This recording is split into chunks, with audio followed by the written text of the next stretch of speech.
오늘은 쉬운 성경 마태복음 19장부터입니다.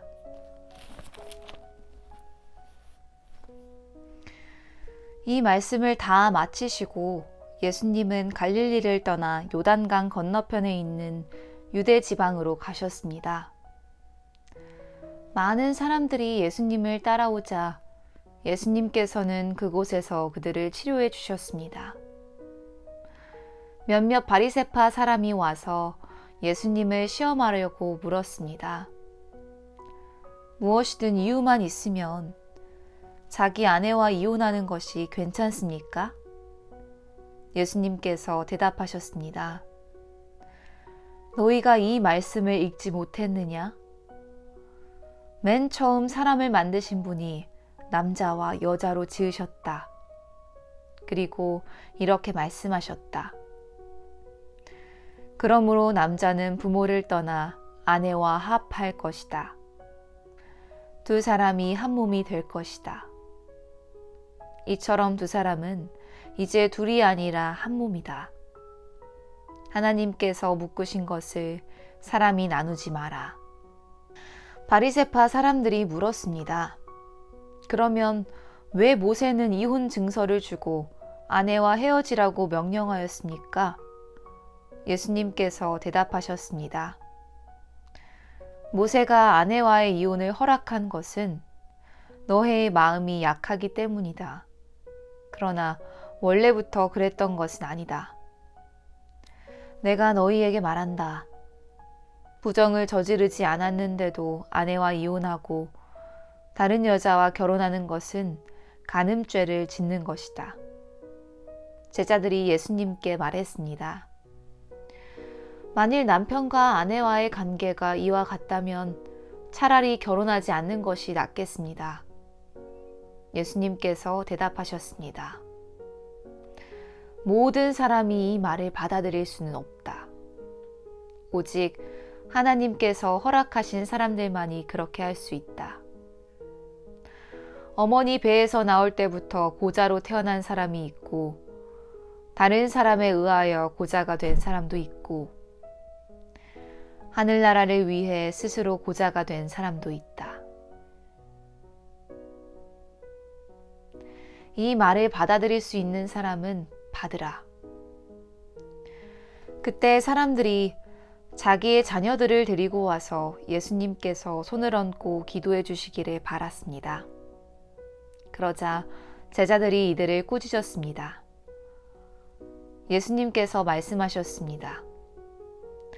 어린아이들이 내게 오는 것을 막지 마라. 하늘나라는 이런 어린아이와 같은 사람들의 것이다. 예수님께서 어린아이들에게 손을 얹어 기도해 주시고 그곳을 떠나셨습니다. 어떤 사람이 예수님께 와서 물었습니다. 선생님, 영원한 생명을 얻으려면 어떤 선한 일을 해야 합니까? 예수님께서 대답하셨습니다. 왜 선한 것에 대하여 내게 묻느냐? 선하신 분은 오직 한 분뿐이다. 영원한 생명을 얻고 싶다면 계명을 지켜라. 그 사람이 물었습니다. 어떤 계명을 지켜야 합니까? 예수님께서 대답하셨습니다. 살인하지 마라. 간음하지 마라. 도둑질하지 마라. 거짓 증언하지 마라. 너의 부모를 공경하여라. 너의 이웃을 너 자신처럼 사랑하여라.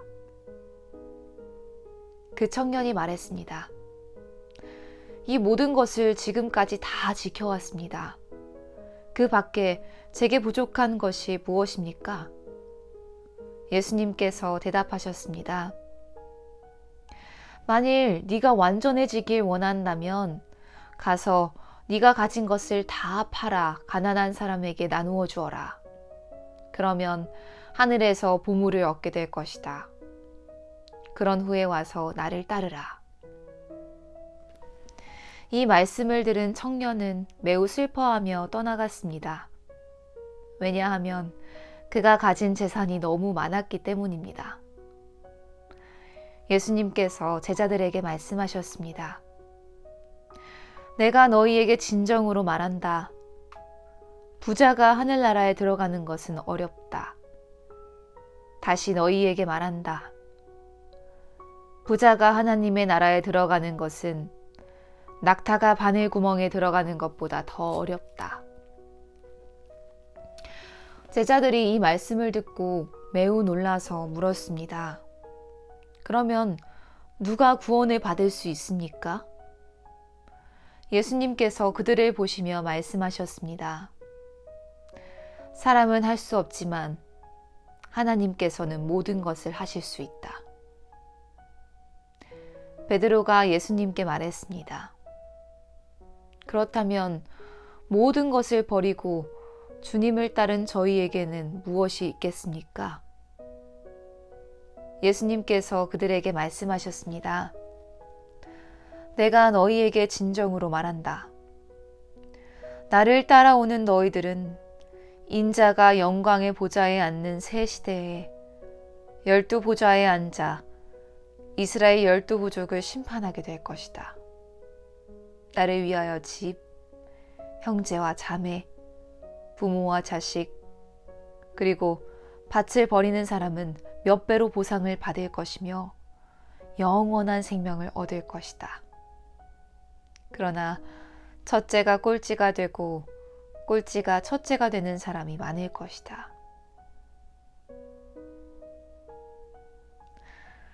하늘나라는 자신의 포도밭에서 일할 일꾼을 찾으려고 아침 일찍 나간 주인과 같다.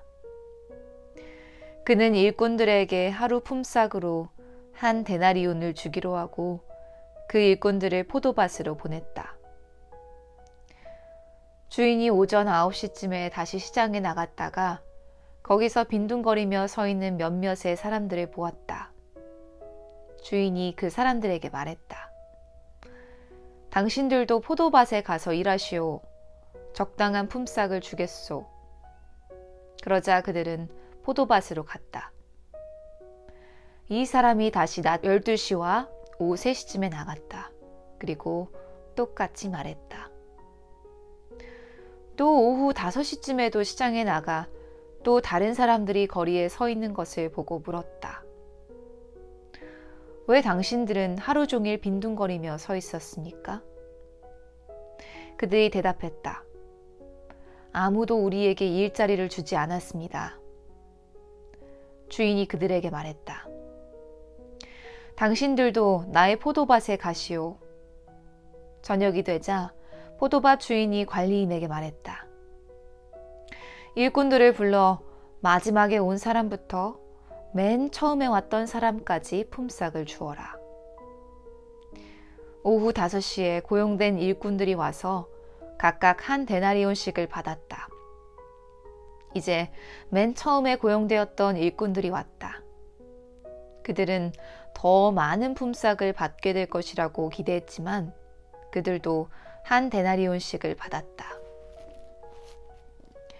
그러자 그들은 포도밭 주인에게 불평을 하였다.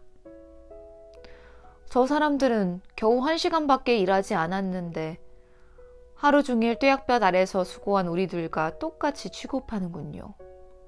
그러자 포도밭 주인이 말했다. 친구여, 나는 당신에게 잘못한 것이 없소. 당신들은 한 데나리온을 받기로 나와 약속하지 않았소? 당신 것이나 가지고 돌아가시오. 나는 나중 사람에게도 당신과 똑같이 주고 싶소. 내 것을 가지고 내 뜻대로 하는 것이 무슨 잘못이오. 내가 자비로운 사람이라서 당신의 눈에 거슬리오? 그러므로 꼴찌가 첫째가 되고 첫째가 꼴찌가 될 것이다. 예수님께서 예루살렘으로 가실 때 12명의 제자만 따로 데리고 가셨습니다. 가시는 도중에 예수님께서 제자들에게 말씀하셨습니다. 보아라, 우리가 예루살렘으로 간다. 인자가 대제사장들과 율법학자들에게 넘겨질 것이고 그들은 인자에게 사형죄를 씌울 것이다. 그들은 인자를 이방 사람들에게 넘겨 비웃고 채찍질하고 십자가에 매달아 죽게 할 것이다. 그러나 3일째 되는 날에 인자가 다시 살아날 것이다. 그때 세베대의 아들들을 데리고 그 어머니가 예수님께 왔습니다. 그 여자는 예수님께 절하고 간청하였습니다. 예수님께서 물으셨습니다. 무엇을 원하느냐? 어머니가 예수님께 말했습니다. 주님의 나라에서 제 한 아들은 주님의 오른쪽에 또 다른 한 명은 주님의 왼쪽에 앉으라고 말씀해 주십시오. 그러자 예수님께서 말씀하셨습니다. 너희가 무엇을 요구하는지 깨닫지 못하고 있다. 내가 마실 잔을 너희도 마실 수 있느냐? 그들이 대답했습니다. 예, 마실 수 있습니다. 예수님께서 그들에게 말씀하셨습니다. 내 잔을 너희가 마실 것이다. 그러나 내 오른쪽과 왼쪽에 누구를 앉힐 것인지 결정하는 것은 내가 할 일이 아니다. 그 자리는 내 아버지께서 미리 정하신 사람들의 것이다. 다른 10명의 제자들이 이것을 듣고 그 두 형제에게 분개하였습니다. 예수님께서 제자들을 모두 불러 말씀하셨습니다. 이방 사람의 통치자들은 다른 사람의 주인이 되려고 한다는 것을 너희가 안다. 그 고관들은 사람들에게 권력을 행사한다. 그러나 너희는 저희들과 같이 되어서는 안 된다. 누구든지 너희 중에서 높아지려면 먼저 섬기는 자가 되어야 한다. 만일 누구든지 너희 가운데서 첫째가 되려면 너희의 종이 되어야 한다. 인자는 섬김을 받으러 온 것이 아니라 섬기러 왔고 자기 목숨을 많은 사람들을 위하여 주려고 왔다. 예수님과 제자들이 여리고를 떠날 때 많은 사람들이 예수님을 따라갔습니다. 보지 못하는 사람 2명이 길가에 앉아 있다가 예수님께서 지나가는 소리를 듣고 외쳤습니다. 주님, 저희들의 불쌍히 여겨주십시오. 다윗의 아들이시여. 사람들이 그들을 꾸짖으며 조용히 하라고 했습니다. 그러나 이 사람들은 더욱 크게 소리 질렀습니다. 주님, 저희들을 불쌍히 여겨주십시오. 다윗의 자손이시여. 예수님께서 가던 길을 멈추시더니 그 사람들을 불러 말씀하셨습니다. 내가 너희에게 무엇을 해주길 원하느냐? 그들이 대답했습니다. 주님, 눈을 뜨기를 원합니다. 예수님께서 그 보지 못하는 사람들을 불쌍히 여기시고 그들의 눈을 만지셨습니다. 그 즉시 그들은 시력을 회복하였습니다. 그리고 나서 그들은 예수님을 따랐습니다. 예수님과 제자들이 예루살렘에 가까이 오시다가 올리브 산 기슭에 있는 벳바게라는 곳에 이르렀습니다. 예수님께서는 거기서 2명의 제자들을 마을로 보내셨습니다. 예수님께서 말씀하셨습니다. 너희는 맞은편 마을로 들어가거라. 그러면 당나귀 한 마리가 새끼와 함께 묶여 있는 것을 발견할 것이다. 그 당나귀를 풀어서 나에게 가져오너라. 만일 누가 너희에게 무슨 말을 하거든 주님이 필요하시답니다 라고 하여라. 그러면 즉시 내어줄 것이다. 이것은 예언자가 말한 것을 이루려고 하신 것이었습니다. 시온의 딸에게 말하여라. 보아라, 네 왕이 너에게로 오신다. 그는 겸손하여 당나귀를 탔는데 어린 당나귀, 곧 나귀 새끼를 타고 오신다. 2 제자들이 가서 예수님께서 지시하신 그대로 했습니다. 그들은 당나귀와 그 새끼를 데리고 와서 그 등에 자기들의 옷을 깔았습니다. 예수님께서는 그 위에 앉으셨습니다. 수많은 사람들이 자기 옷을 벗어 길에 깔았고 나뭇가지를 잘라 똑같이 했습니다. 예수님의 앞뒤에서 따라가던 사람들이 소리쳤습니다. 다윗의 아들에게 호산나, 주님의 이름으로 오시는 분이 복되도다. 높은 곳에서 호산나. 예수님께서 예루살렘으로 들어가셨을 때 온 도시는 흥분으로 가득 찼습니다. 사람들이 물었습니다. 이 사람이 누구냐? 사람들이 대답했습니다. 이 사람은 갈릴리 나사렛 출신의 예수라는 예언자입니다. 예수님께서 성전에 들어가셨습니다. 예수님께서는 성전에서 사고 파는 사람들을 모두 내쫓으시며 돈 바꾸어주는 사람들의 책상과 비둘기 파는 사람들의 의자를 둘러 엎으셨습니다. 그리고 사람들에게 말씀하셨습니다. 내 집은 기도하는 집이라 불릴 것이다 라고 성경에 기록되어 있는데 너희는 오히려 강도들의 소굴로 바꾸어 버렸다. 성전에서 보지 못하는 사람들과 다리를 저는 사람들이 예수님께 오자 예수님께서는 그들을 고쳐주셨습니다.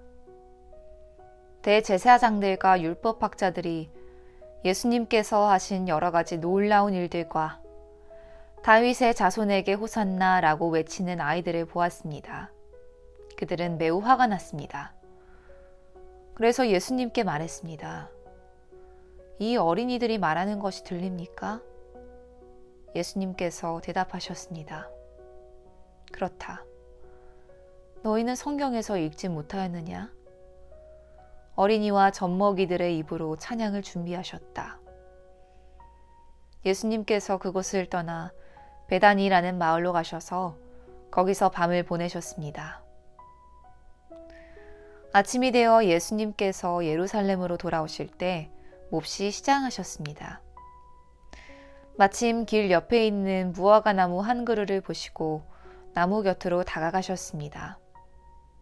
그러나 그 나무에는 잎사귀만 있을 뿐 열매는 보이지 않았습니다. 예수님께서 그 나무를 향해 말씀하셨습니다.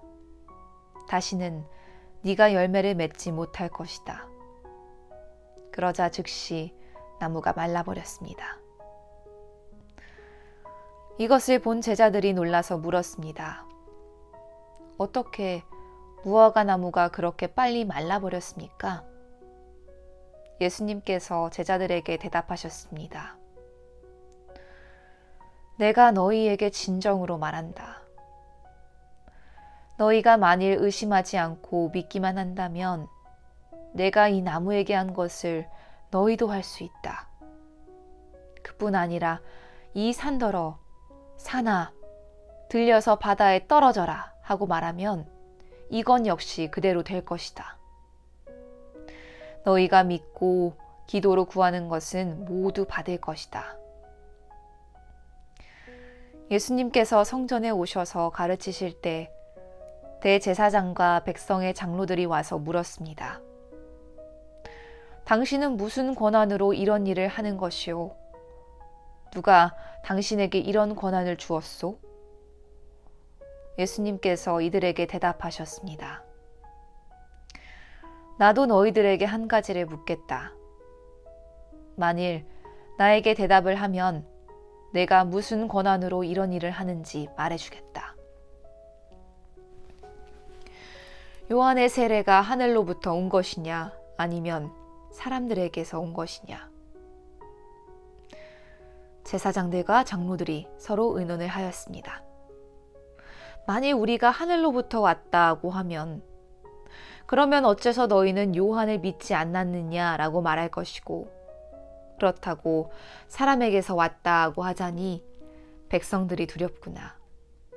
왜냐하면 모든 백성들이 그를 예언자라고 믿고 있기 때문이다. 그래서 그들은 예수님께 대답했습니다. 우리는 알지 못하오. 그러자 예수님께서 말씀하셨습니다. 그러면 나도 너희에게 내가 어떤 권한으로 이런 일들을 하는지 말하지 않겠다. 너희는 어떻게 생각하느냐? 어떤 사람에게 두 아들이 있었다. 그가 첫째 아들에게 가서 말했다.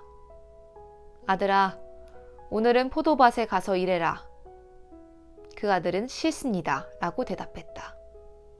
그러나 나중에 마음을 바꾸고 포도밭으로 갔다. 이번에는 둘째 아들에게 가서 아까와 똑같이 말했다. 둘째 아들은 대답했다. 예, 그렇게 하겠습니다. 그러나 실제로는 가지 않았다. 두 아들 가운데서 누가 아버지의 뜻대로 행했느냐? 그들이 대답했습니다. 첫째 아들입니다. 예수님께서 그들에게 말씀하셨습니다. 내가 너희에게 진정으로 말한다. 세리와 창녀들이 너희보다 먼저 하나님의 나라에 들어갈 것이다. 요한이 올바른 길로 너희에게 왔으나 너희는 그를 믿지 않았다. 그러나 세리와 창녀들은 그를 믿었다.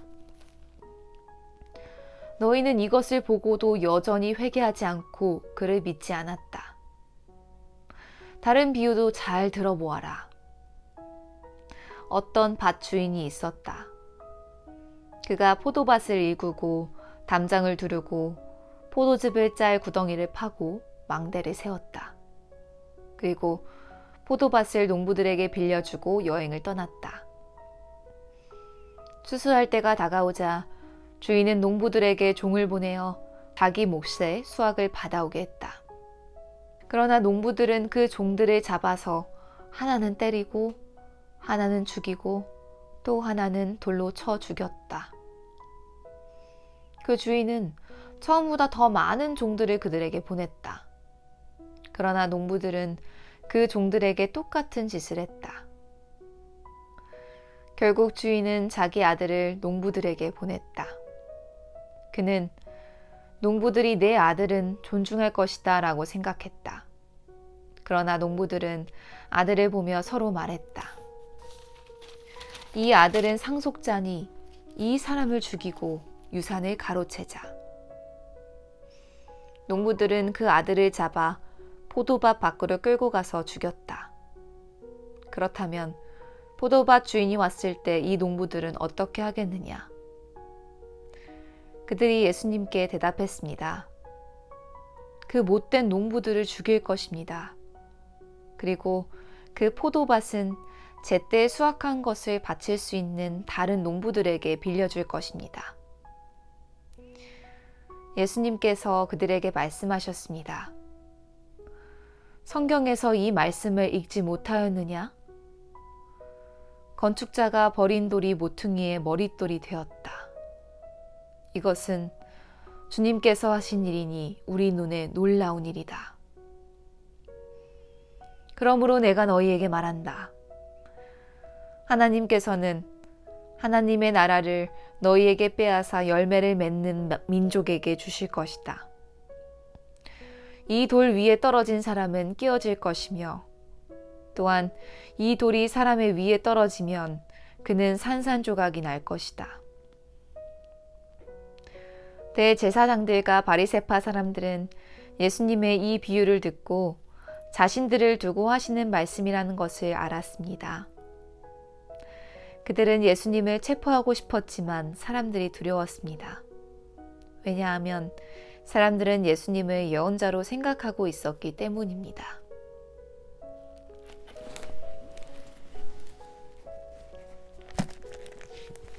오늘의 이야기는 여기까지.